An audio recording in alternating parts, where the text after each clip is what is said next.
Hello everyone, I'm Tony. And I'm Alex, and we're Inside Information. Today we'll be discussing Home Alone, made in 1990. Tell me about it, Alex. Home Alone was released on November 16th of 1990. It was directed by Chris Columbus, I believe. Oh, nice. It has 67% Rotten Tomatoes, and from the budget of $18 million that it had, it actually made a surprising $476.7 million. That is a lot of profit. That is a lot of profit. And a little fun fact about this, you know, the film was actually written in a week. The whole script was written in a week. I didn't expect that. Yeah, I didn't expect that. Like either. a movie like in my opinion, that movie's really good. So I expected it for the writers to take their time and make it. But a week is, magic happens fast sometimes. So yeah, miracles. Mm-hmm. But and wasn't Robert De Niro originally cast? He was originally cast after the directors saw him in Goodfellas. Goodfellas. Oh yeah, that was a good role. But he decided to turn the role down because I think he's not exactly words, but it was sort of silly from what he just recently done. Oh yeah. I could see why he said that. And how did the opening scene made you feel, to start talking about the plot a little bit? The opening scene, with the mansion and all the kids running around. Yeah, I mean, I guess it felt like there was a lot of chaos. Too much chaos, pretty much. There was a lot of really kids running around, and we all know that kids can be a little recipe for disaster sometimes. Yeah. And then Marv was dressed up as a police officer, pretending to patrol and get the security info on everyone's houses so he could rob it on Christmas, which is very smart. I didn't. When I used to watch that movie when I was young, I never thought it was him. I never recognized him as the cop. You didn't? No. Not even with the little glare. No, I know. I should have, right? But no, I never really paid attention to that. But I mean, I don't know. And what did you think when you saw Kevin? Oh, when I saw Kevin, I don't know if this was just me, but I thought he looked familiar. I don't know. Yeah, I mean, he was very popular in the early 90s. Yeah, but he was in many things. I don't know. He looked familiar to me, but I hadn't seen another movie with him before. He's in Richie Rich. He was in that one Michael Jackson video. One Michael Jackson. Black and White. That one song. I didn't know that one. Yeah, thanks, Tony. that's a good song. But I thought he was a bit alone. Despite all the despite all those people around him, he was still alone. Yeah, in the house. I thought his attitude was, I thought his mom needed to give him a little disciplining. He was kind of a mean guy, Yeah, sometimes Kevin. He didn't discipline him, but I think it was just sort it's of kind of understandable because of his siblings, especially Buzz. What do you know about Buzz? Tell me about him. Buzz, I don't remember the character too well. Sorry, Tony. But, it's all right. I mean, I do remember he was a bit more like the bully brother. Yeah, it was the bully brother. He messed with him. When Kevin asked him to sleep in his room just for that night, he told him he wouldn't let him and said something vulgar. But Buzz was a kind of mean guy, but then towards the end, he kind of had a little redemption saying. But, that was rewritten in the second one, so it didn't even matter. Speaking about something that the family said, do you think he really ruined dinner that day? I mean, no, Kevin did. Kevin did. I mean, Buzz just said he ate the pizza.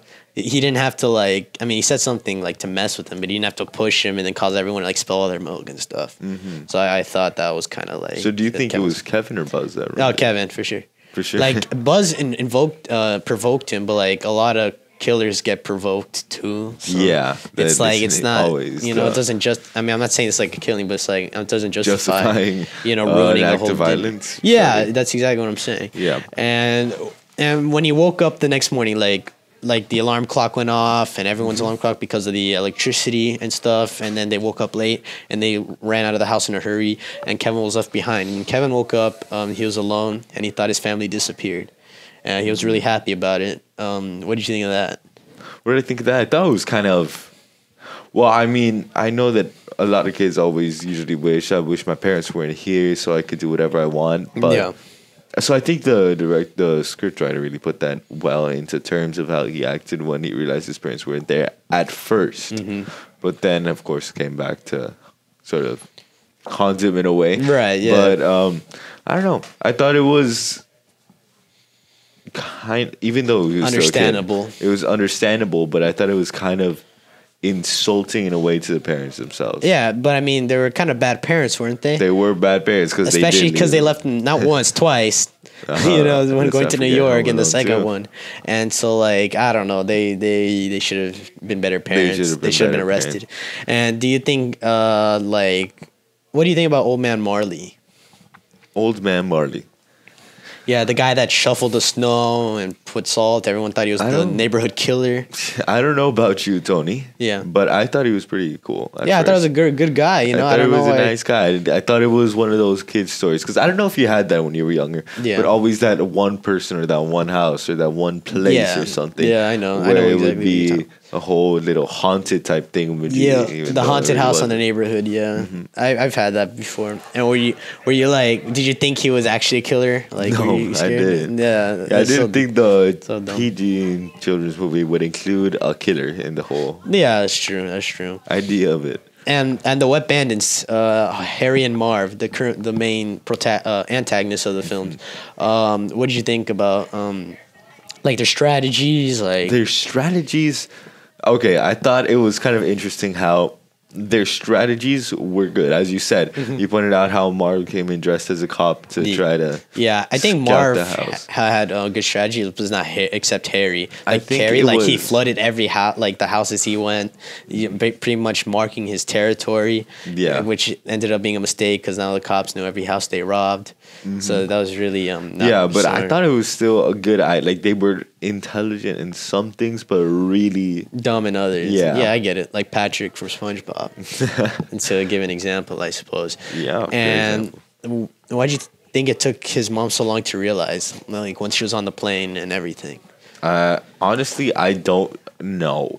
It's 'Cause probably I because of thought the I- urgency and probably how they because had of the like 12 urgency, kids but with them. still, at some point, you have to realize one of your children isn't there. Yeah, that's true. It's I kind mean, I don't know how you'd forget to check or not even hear their voice or something. I don't know if Yeah. your little remark or something. yeah, I don't. Yeah, I mean, personally, I'm not a mom of 12 kids, so I wouldn't know. But yeah, logically, you'd think that, right? Yeah, And I don't know. And so let's see. What do you think? Like when Kevin was home alone, like he was enjoying it, right? Watching movies he wasn't supposed to, and like eating ice cream and stuff. Do you think that was a life? Like that's a good life right there. No, I don't think that's a good life. Of course, no, not at this age. But at that age, I probably thought that was a little dream of sorts. A fantasy. Yeah, fantasy to Yeah.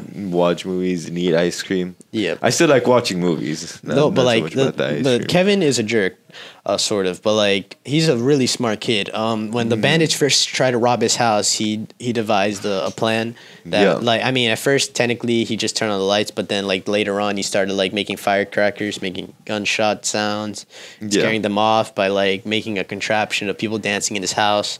That was very smart. I thought that was really smart of him. I mean, when I was a kid and I saw that, I wanted to try to recreate that. Oh yeah, And I tried at first. I made little cardboard people, but then again, they were small, and Yeah. it didn't really work because I couldn't get the rotation thing working for me. I mean, it and was like so- a train thing. So if you had like a train, Yeah, then it would have worked. But I mean, did you think it was realistic? I thought it was realistic then. Now, not so much. As crazy as I mean, it maybe he's a sounds. prodigy. I mean, I don't know. Maybe it's a huge house. He has all that stuff. Maybe he just knew how to do it. Maybe he just knew, but Yeah. I think that's a little too much for a kid to set up in a Yeah. short amount of time, right there. And so, and at the end of the movie, or towards the end, the Harry and Marv are robbing the house, and they're trying to attack Kevin, and they're getting bombarded with all these contraptions that Yeah. Kevin built. Which one would you say like is your favorite? I mean, I think the stairs one is a classic where he throws the can of paint. The paint, yeah, that's a good one. And also, I like the tarantula because they actually use the real tarantula there, of course. Oh, yeah. And so the fear on Harry's face when he screams, that was actually real because he was scared of spiders. Yeah, exactly. Yeah. And I like the flame torch, and I like the burning when Marv burned his hand. Oh yeah, That was a really good one. those Those good two are ones. like my to go my favorite. back a little bit in the film. Yeah. After the mom realized that she left. Sorry, I forgot his name for a second there. Kevin. Yeah. After she realized she left Kevin, she went. She decided to drive home since there weren't any planes with a polka band. A polka band, yeah. Do you think she should have gone with polka band and their leader Gus I don't know how to Gus, pronounce yeah, his last name. played by John Polinsky. Candy. Yeah, I know what you're talking about. No, because literally right after she got home to meet Kevin, 5 seconds, like a minute later, the whole entire family came in because they got a later flight.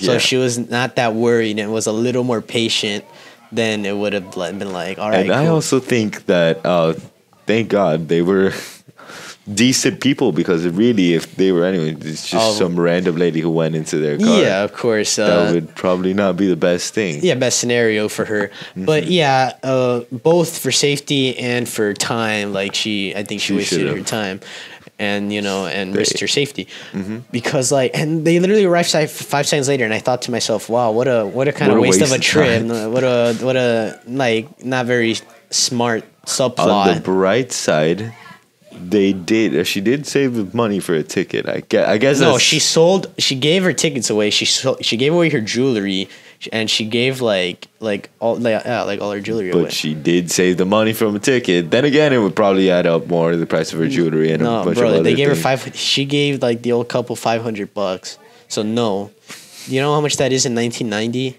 I don't even know the inflation on that. And yeah, back to Kevin and the house.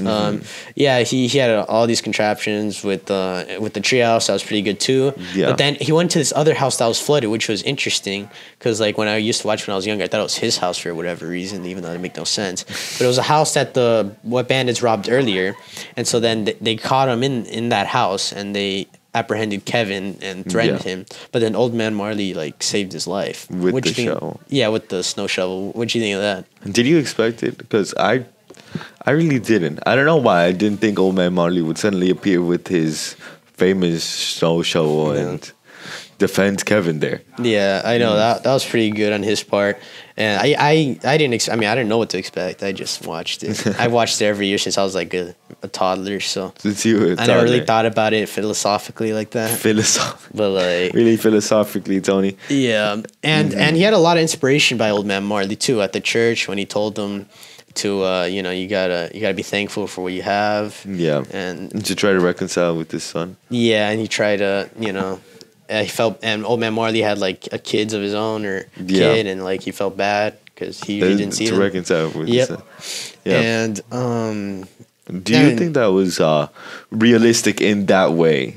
Sort of What? that a kid would give an old man that type of inspiration, but a kid that he didn't know. Just yeah, sure, of randomly. course, that was all the time. Happens all the time. I think so. Old people love giving advice. No, the Shows- kid giving advice to the old man. Oh, that's a Tony. yes. That's not very common, but yeah, I think that happens too. So yeah, I think it's realistic.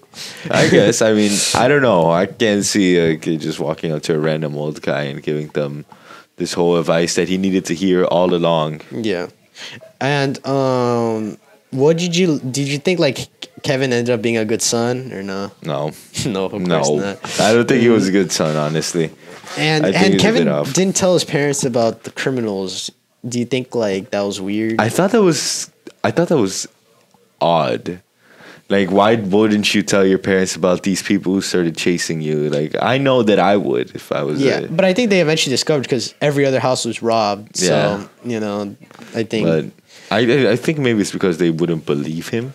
I think that could be possible. Yeah. He was like, they won't believe me, but then, everything was discovered. Yeah. And and at the end of the movie, like he's happy. They go, and then his dad finds a gold tooth, which was interesting. They never did anything with that in the later movie, which is interesting. I thought there was gonna be some little subplot with that, but yeah, the movie ended off pretty nicely. And then there's sequels, many sequels, so many sequels. Many sequels. But then like there was a second one, which personally I really liked the second movie. I like the second I one, think too. depending on the mood I am in, I think the second movie is better. Really? And depending the mood, of course. Like sometimes I like the home feel, but sometimes I like the big New York feel. Yeah. But did you like the second movie? I like the second movie. I mean, I don't know if they should have made it though. Yeah. I liked it, but I don't know if it was the best idea for them to make it exactly. But fiscally, it was the smartest idea. Ever. I guess, yeah. Because a lot of money came from that movie. Yeah, and what about the third one, where they included a completely different? Yeah, we don't. I mean, the third one I market it. watched, it's fine. Cool. It's no Kevin McAllister or Harry and Marv, but it's fine for what it is. But the later movies, no. I didn't like the third one. I thought, I don't know, but when I saw that Kevin or Macaulay Culkin wasn't in that, I kind of I shut down, but not really. Yeah, Macaulay Culkin, I kind of wish he played Kevin again, but he would have been like in his teens already. So I mean, I don't know how that would have worked. Yeah, but to step away from the sequels, what'd you think of the movie itself? Like, was it good? I like the movie. I mean, it's a classic. You can't deny that. It is a classic. I watch it every year. I watched it the day after Thanksgiving because I had to.